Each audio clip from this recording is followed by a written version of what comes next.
Hi, Kumbaya Corner for my Spotify listeners, and for my YouTube watchers. Hi, Ife's Corner. Wow, that's what I have to say. Honestly, I just joined the YouTube bandwagon. It's been a long time coming, honestly, but then hashtag new here. But for my Spotify family, really, and my Apple Podcast family, I really owe you guys an apology and an explanation. It has been ages. I feel like it's been like 2 months. I'm not even going to act like I don't know how long it has been. I apologize for going MIA and for the hiatus that you guys didn't even see coming, but life has been a lot. I've been in a rut, but we are so back. Yeah, we are just so back. But then I was kind of so back last week when I did my first YouTube video. So I have a YouTube video of when I moved, but I did have the conversation pre-moving on my podcast on Spotify, which is Kumbaya Corner. My YouTube channel is Ife's Corner. I don't know if I want to sync them. I'm very indecisive. So I don't know if I actually want to sync them and make them the same name. But we're just going to have to go with this for now because that's what I want. But yeah, it is so lovely to be here. And I know my first video on YouTube was very much giving me energy and fun. Wow, like this is fun. I love this. It's like, yeah, it's going to be a bit of that. It's going to be conversations mostly because sometimes I just want to sit down and talk. Like, yeah. And then it's just going to be whatever I feel like bringing to the YouTube table. But I'm so excited for this journey. And for my Spotify listeners, oh, guys, it's been ages, but I'm sure you guys are going to forgive me because this is a life update episode. I've kind of given a spoiler already by saying I started a YouTube channel. Exciting stuff. Second spoiler was that I moved, but YouTube saw it first. But I also sent it to most of the listeners that I know about, and I posted it on my Instagram story and everything. So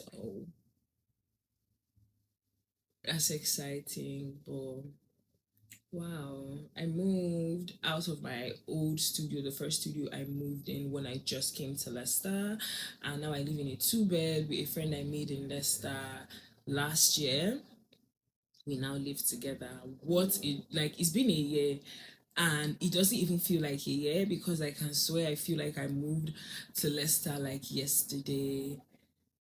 And it's been a lot. I came back from my trip from Nigeria, which was so fun. Saw my sisters after a very long time. My family. I went for a couple of weddings.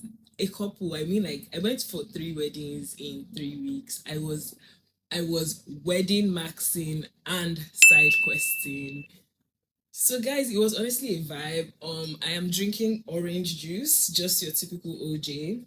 My Spotify listeners know I always have a drink, especially in this 24-degree UK weather. I'm gonna have a drink. I'm gonna sip my OJ now, if you don't mind. That was good though. Yeah, my Nigeria trip was side questing and wedding maxing. One of the weddings was my very good friend Sharon. I went to secondary school with. Secondary school is high school, just one. Oh no, it wasn't even just one. It was like year 10. That was SS1. Yeah, that was when I met Sharon, and then we've been friends since then. And then we lived in Cambridge together when I still lived in Cambridge, in from 2022 to like 2023. And then Sharon is now married, guys. What a journey. What a journey. At her wedding, I actually cried. I don't think she knows this, but when she was walking down the aisle and I saw her dress and I just saw her, I actually cried, guys. I have to confess. I shed. I actually don't have the video of when she was crying, when I was crying, rather, but we don't have to see that lovely wedding. Um, What other wedding did I go for?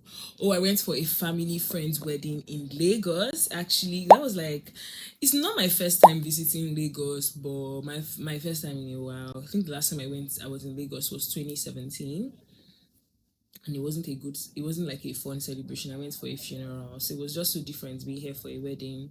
This was a family friend's wedding, really fun.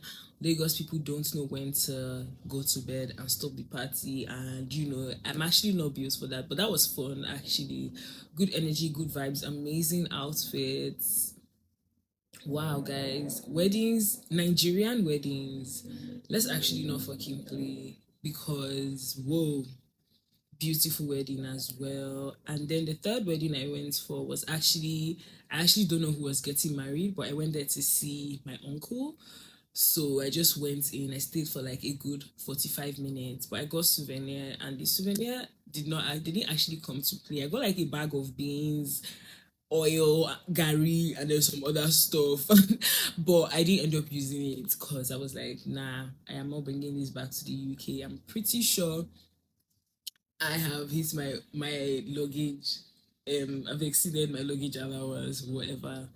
What else was fun in Nigeria? I got new tattoos. I got new tattoos, which was so great. This was one of the ones I got. You can't see the full thing, but if you know me, if you've had a conversation with me, I'm sure I've told you about the next tattoos I had wanted to get for the longest time. So this tattoo on my thigh is actually inspired by the book Vagabonds by Elogosa Osunde.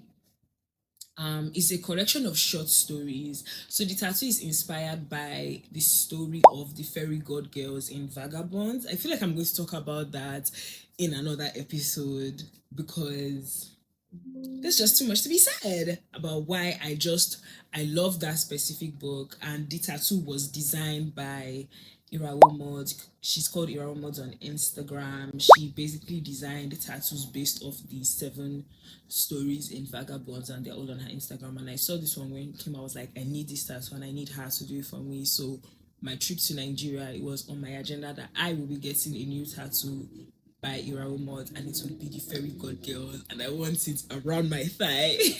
So yeah, and it is my first thigh tattoo. It was kind of painful, not even going to lie, but honestly, I don't regret it. I love it. And then I got another tattoo on my arm. This one was designed by my best friend Kema.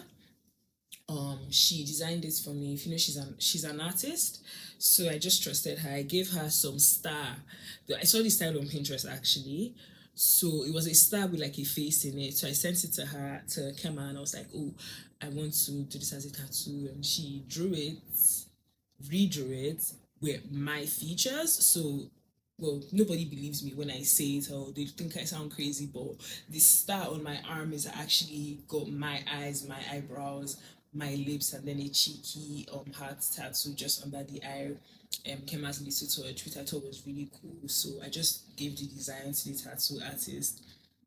And then I got another tattoo on my waist. Can't be bothered to stand up and show you, but I'll attach an image somewhere. I got a matching one with my sister. It's a flower with our initials. This was my Nigeria trip. I got tattoos. Yeah, all fun and vibes. This was like the day before I left, because I had my agenda and I was like, I am doing everything on my list. I had my other friend Nicole make me a list of places to see in Nigeria. Specifically, I live in Abuja, which was where I went. I stayed briefly in Lagos. When I went to Abuja, so Nicole gave me like a list of places to go and things to see based on what I like. So on popular mentions from this list, um Brunch Lane was really good. I went there for brunch. My friend Oye, amazing food. Quite pricey though, but I'm a tourist in my own city, so anything is allowed, I guess. And then I also had some matcha places that I did not really like, but I did discover another one called Kore Matcha. Too good, guys. Like, I am so glad I had good matcha in Abuja, because that would have made me really really sad. Kore Matcha was the shit. Kore Matcha was too good. Ugh. Popular mention, the cardamom bun. Cardamom, I think that's the name. Yeah, cardamom bun. I think that's the name. Was my favorite drink at Korea Matcha. I can't remember where it is, guys, but search Korea Matcha on Instagram or something. It was really good. What else did I do? I visited the grave, this cemetery rather. I visited the cemetery where my dad was laid. Well, my dad's remains were laid to rest 13 years ago. Visited it after a very, very long time with my sisters. We took pictures, and it was just nice to sit with my dad one more time and clean the little his like tombstone and everything, and just take pictures and just share a moment with my family rather. And it was just a lovely day, honestly. I also traveled between Lagos and Abuja by road. That was a 12-hour journey, which was not fun. It was hot as hell. I wasn't having it. I'm so sorry.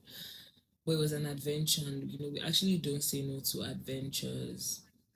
Mm, Visited family. I think I've said that. Met up with friends that I haven't seen in ages, and it was just like I'm in Nigeria for the next few days, and I need to see you guys. We need to take pictures, and we just need to know that we are doing well in life, doing well and alive, and all. And it was like, yeah, that was my trip to Nigeria.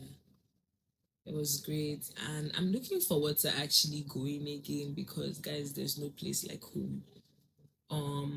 Had some a bit of an issue with my flight coming back because I didn't do a direct flight. I booked a flight from London to Kigali and then Kigali to Lagos, and that's for my journey to and back and from. Neither of them were smooth, but when I was coming back to the UK, it was even worse because they delayed our flights to like midnight the next day, but then they put us in a hotel for like 24 hours with breakfast, lunch, and dinner on the flight's money because the fuck ain't nobody gonna pay that after you guys messed us up one day. So put us in a really nice hotel, which was nice, but I couldn't really explore Kigali. I was like, I'm gonna come back. Right now, I'm just in an annoyed mood, and I'm really, really tired. You know, so I mostly stayed in the hotel room for the 24 hours. But Kigali will be seeing me again under different circumstances, and definitely not through Rwanda Air. There has to be another way to Kigali because I ain't doing it. Another sip of my orange juice.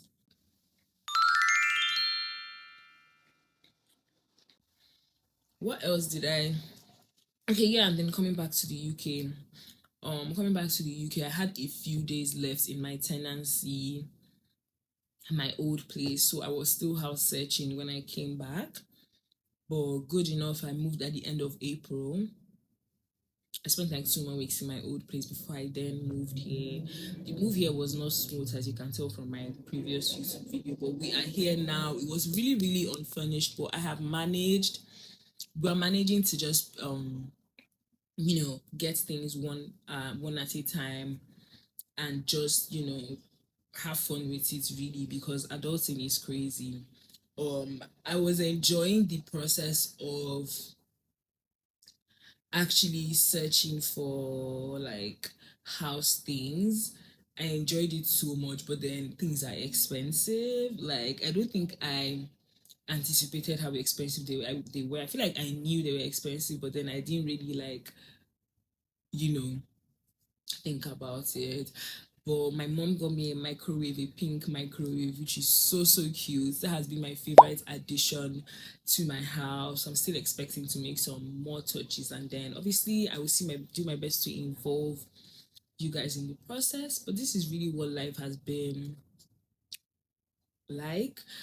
But then between coming back to the UK and moving, and obviously still going to work, I've just been in a rut and not feeling like I'm in a space where I can create, or just, create something, not just that I like, but just, it's just like I put my hands to work, but they're not doing anything. So I just took it that, you know what, I'm just going to take this as a signal and maybe rest until I feel refreshed enough to come back on my podcast or even just show up like as a human being. I also went off Instagram for a while, like I usually do, which was very much needed. Although I did that so I could have less screen time and like more time to like read a book or something, but I haven't read a book in eons. I actually have not read a book, but it's just, and I've really tried. I have really tried, but I'm just going to keep trying because the truth is, I do love when I read, and I love reading, but up like you just up to like deciding to pick up the book to read or what book to read or whatever. I'm just hooked at that point, and it's crazy, especially because I feel like mentally I've just been up in the air and not in the mood to do anything, but let's see what happens. Also, I've been taking care of my plants since they moved, but my prayer plant is looking so sad. She's actually looking so sad. Like I don't know what to do, guys. I genuinely don't know what to do. She's even looking better now, but I'm still concerned. Please say a prayer for my prayer plant. Her name is Christy, because mommy's really worried about you, baby. Or yeah, this is what life has been, and it's just been me trying to make that decision to just come back and just show up, because at the end of the day, this is something I want to do. I want to document my life. It's not really creating content for me. It's more, I guess in retrospect, it's creating content, but to me it feels like I'm documenting my life in this way. Like these are the lost files that the next 10 generations are going to find in trying to understand Gen Z or something. Like I want to be one of the artifacts that will be discovered. It's just like, yeah, she was a writer in her day, like a little Jane Austen. Haven't read the Jane Austen book either, guys, don't come for me. But yeah, we are so back. We are honestly so back, because I can't wait to just get back to chattering on my podcast, just like the old days. But this has just been a catch up episode, and more conversations to come, and just more of everything. I missed you, Kumbaya Corner. Welcome, Ife's Corner, which is my YouTube channel. Like, subscribe, and share. Thank you guys for listening. Love you all. See you next time.